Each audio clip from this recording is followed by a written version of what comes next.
Okay, welcome back. We are going to begin the cold work phase of producing our Mocotaugan crooked knives. In the last video, you saw the forging of the blanks and normalization. These are two blanks that have been double normalized and are ready for the next stage, which is filing to crude shape. Now you can, instead of a file, you can go to a belt grinder or a circular grinder, even an angle grinder if you're good with one. And if you're going to do the power tool route, you don't absolutely have to do the step that I'm recommending here. It's still a good idea, but it's not mandatory. So when we're forging and we have metal at high temperature in contact with the oxygen, it oxidizes very, very quickly and forms black iron oxide. This is a high iron oxide. It's really a form of the mineral magnetite, which is very, very hard and will wear your file quicker than if you are just simply working on bare metal. So what we want to do is we want to put these in an etchant that is a very weak acid, and we want something which will help weaken the bond between the oxide and the metal without damaging the metal itself. And there's two materials that are good for this. One is what I'm using, which is simple white vinegar. Go to the store, buy the cheapest cleaning vinegar you can get your hands on, nothing fancy. Okay? And this vinegar is acetic acid, and the acidity will help dissolve, and iron acetate, which is what we want to form as this process, is one of the most soluble forms of iron. So having the acetate in there helps. That's why vinegar is a good acid to use. The second one that you can use is you can go to the pool and hot tub section of your hardware store and look for pH down. That is a sulfur-based material that when it dissolves in water will form trace amounts, keyword being trace, amounts of sulfuric acid, which will also help dissolve this mill scale. Now the sulfuric acid material will, if you get it too concentrated, you just want a little bit, it will stink. You don't want to do this in your kitchen, or your whole family will think that you have rotten eggs all over the place. And it will start to pit the metal eventually. Okay? And eventually comes sooner the more concentrated it is. So go light on that. But it does work very nicely, and it is very inexpensive. Now, the reason that I recommend doing this, even if you're going to power tools, especially if you're using recycled metal, is because when you get the mill scale off, you have the chance to look for any signs of metal fatigue.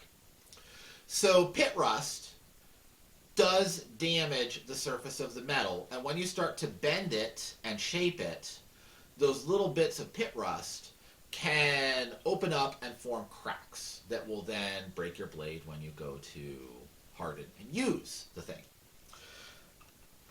These are made out of hay rake tine. That tends to be fairly clean, except sometimes in the coils, where you straighten out the coils, sometimes there will be little pockets of pit rust that you didn't realize were there. And on this one, I see some signs of some metal fatigue in there, but I want to get the mill scale off to inspect it. This will probably be thrown away. And if you're using recycled materials, you have to accept that a percentage of your work will be junk, just because of unseen defects. When it's glowing, it's often hard to see these. But you look around the bends, you look around it, and if there's metal fatigue here, there's metal fatigue here, metal fatigue here. That means it's a bad spot in that hay rake time. I do not see that on these others, so they're nice, clean material. But this one, I think, is going to end up going on the scrap heap. But I'm going to etch it off first. If you just go right to grinding, sometimes you'll miss those things, and then you increase the chance that you'll end up with a broken tool.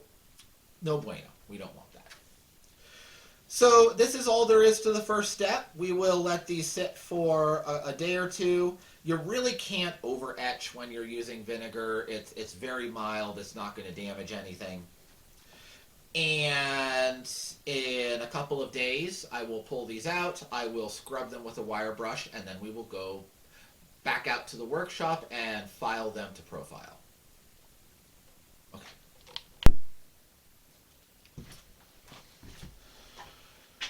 Okay, we're going to be talking about the filing process of this, and I have an example that's finished, with a finished edge. This style of blade is held palm up with this, with the tang in the hand. That way, of course, it'll be handled and used in this fashion, much like a draw knife. Now, much like a draw knife, this is going to have a chisel edge. I'm not sure how well this is going to show on YouTube itself at this scale. But a chisel edge is, just as it sounds, the same as the edge on a chisel, where you have a flat, and then you have the bevel here and flat there. So you have 1, 2, 3 facets, instead of a knife edge with 4 facets, tapered, beveled on both the top and the bottom. So on this one we have facet 1, the bevel, and then the flat back. The flat back is top, the bevel is bottom, held in that fashion and pulled into the work. Okay? So that's the finished example of this stage of the process. This is the one that we're going to work with. This just came out of the vinegar. The vinegar did a marvelous job of removing all of the scale as we wanted it to. But as you can see, it's a little bit cruddy. We have a little bit of a bird's mouth here in the tip from forging. That means that there was a little bit of a flatness there when I started to draw this bevel. We have this angle that I don't want in there. We have a little bit of irregularity in the edge, although that is fairly nice and straight. And the back is nice and straight. Now, I'm not going to touch the back. I always like to leave some sort of live edge, if you will, or some sort of sign of progress, or showing the tools that I'm using. I like that in my work. So I'm choosing as a design feature to leave this back with the intact as forged edge.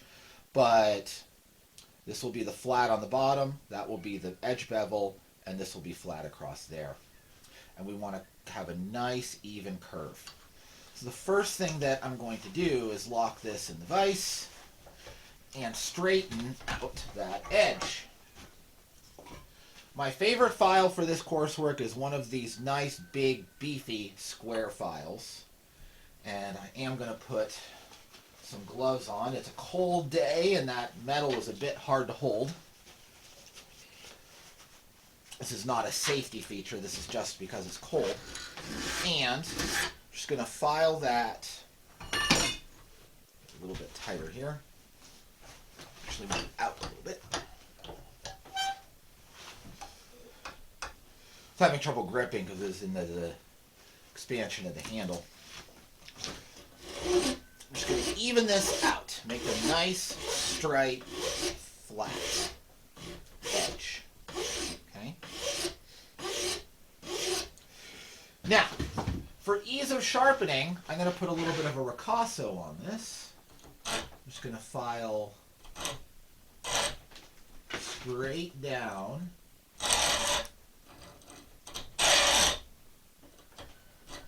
Right there. This leaves a little bit of the edge crowd of the transition to the handle, and that greatly aids in sharpening. I'm just going to round that a little bit. Switch it so I can round the other side.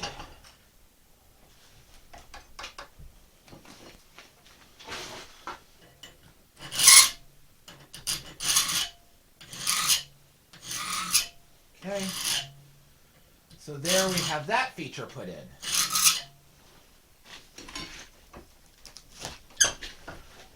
Now, time to work on the tip. Work this over.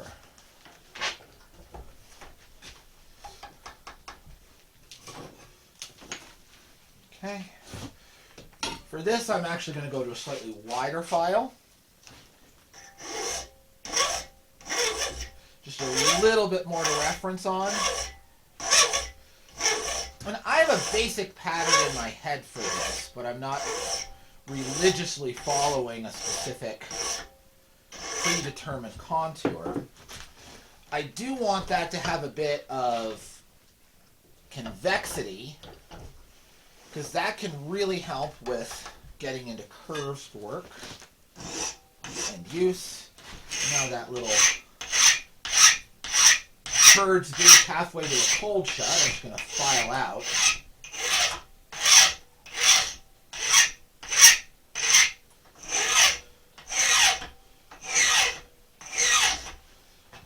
They're not a problem, but you can't count it as part of your total length because it's going to get gone. Okay. There, now let me put this just here for contrast. We have a nice curved profile. Okay, good to go. And that'll be nice. Here's where the edge will start. That's well away from the palm of the hand. And that will be a nice blade. Okay, now to file the flats. This is one of the hardest things to hold. So I'm just going to put this 2x4 in the vise,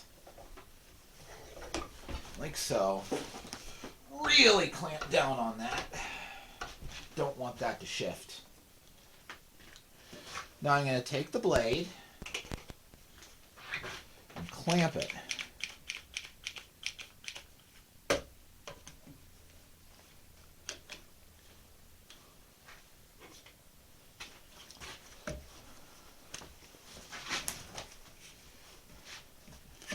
Make sure you can see it in the camera.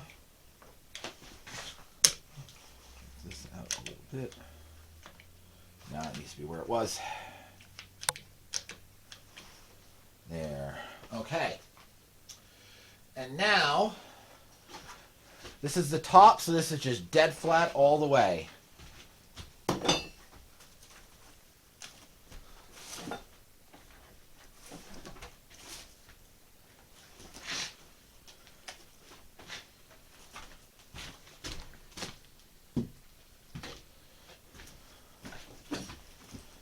We file. Now this is a very awkward position to be filing from, but I'm trying to make sure that you, the viewer, can see it in the viewfinder.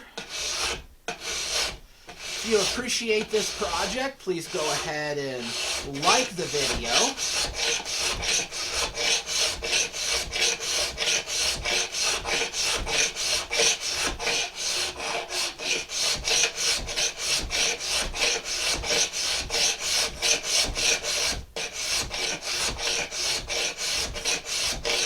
Okay, now, look at how efficient that was. A good, sharp, clean file is a joy to work with. We just flattened the overwhelming majority of that surface in very little time. Now, if you look here, you can see a little pocket there that's recessed from the back of the blade and another one there. Those are staying. I am not going to file all the way through that. I would lose too much of the blade thickness. This is a tool that is sort of a backpacking tool, a fieldwork tool in its tradition. So I don't want it to get absurdly thin. So that little pocket and that little pocket will not hurt a thing. They are going to stay. However, I do have to move the clamp in order to get into the tip.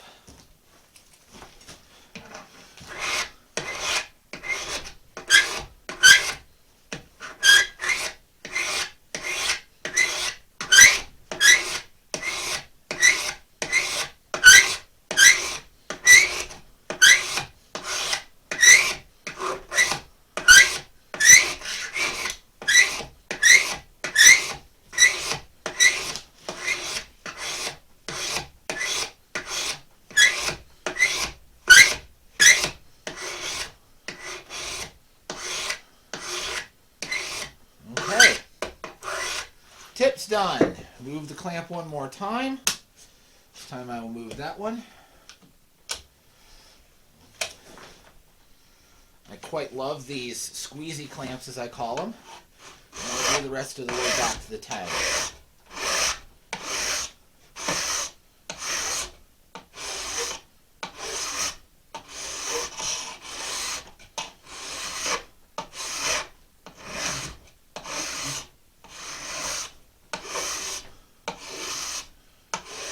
Okay, there's a nice flat surface. Now because that is square, it cut a couple of ridges right there at this transition to the tank. Just get a round file and smooth those out.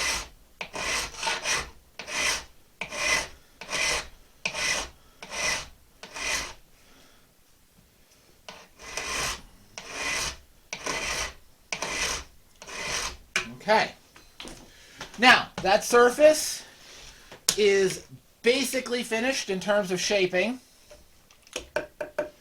I will come back one more pass with a fine file and remove a lot of those marks, because that will be less work to do at the stones or the sandpaper inside.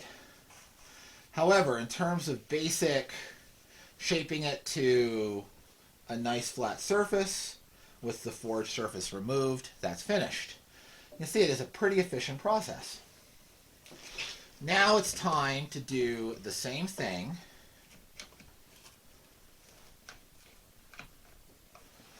on the other side.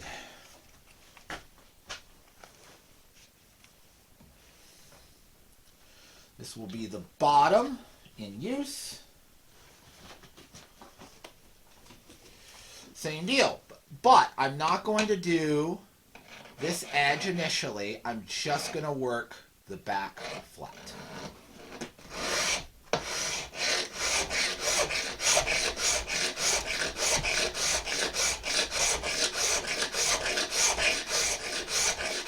Now the file only cuts in one direction, and that direction is forward.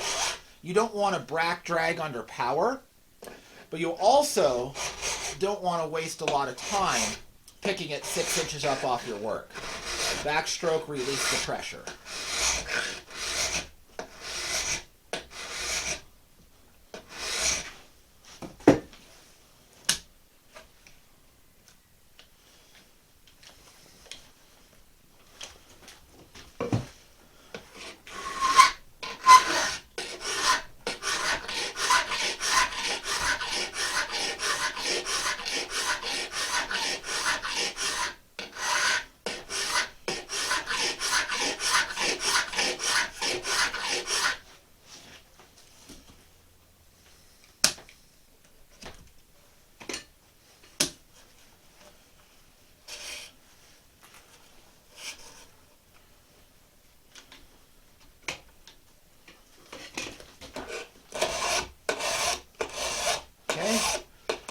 The tip.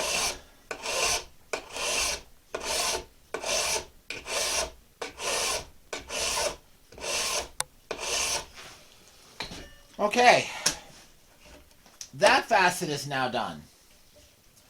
Now what we're going to do is clamp it the same way, and where this is a jagged line, we want a nice, smooth, even transition between the bevel and the back. So, more of the same. However, I need to clamp this a little bit differently, and I'm going to turn my 2x4 90 degrees here so there's a little less in the way.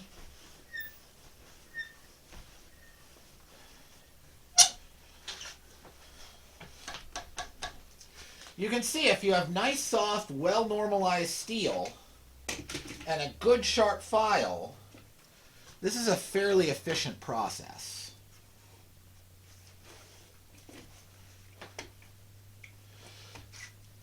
If you're monkeying around with some rusty file you found in some toolbox that really should have been thrown away 10 years ago, this is not going to be an enjoyable procedure. You'd have to have good abrasives, or it's a nightmare. Okay, now we're going to work this bevel. Just hoping I can get away with one.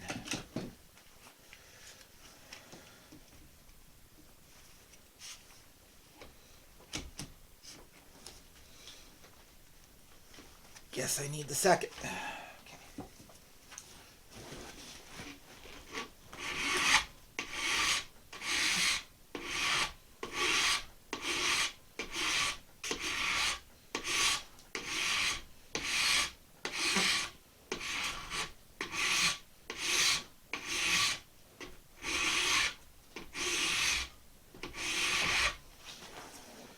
This is definitely a place to slow down and make sure you carve this accurately.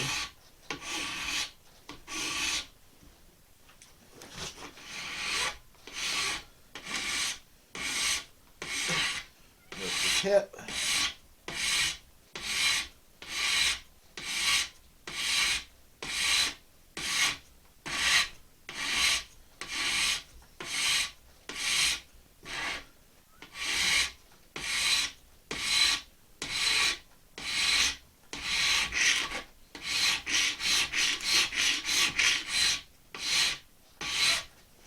Okay, and we will just proceed like that all the way around.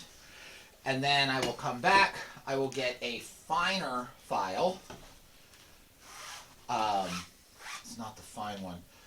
Well, that is a single cut. This is a little bit finer. This one is a lot finer. And I will observe where there are large scratches and go over it with the finer files to remove those scratches while keeping everything nice and flat. That takes quite a bit of time. There's quite a bit of repetition. But at this point, I think you can see how the process proceeds.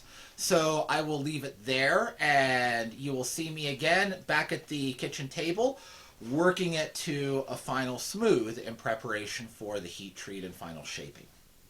Okay, we have finished our file work. And in the historic blacksmith shop, file work was absolutely the longest part of every process.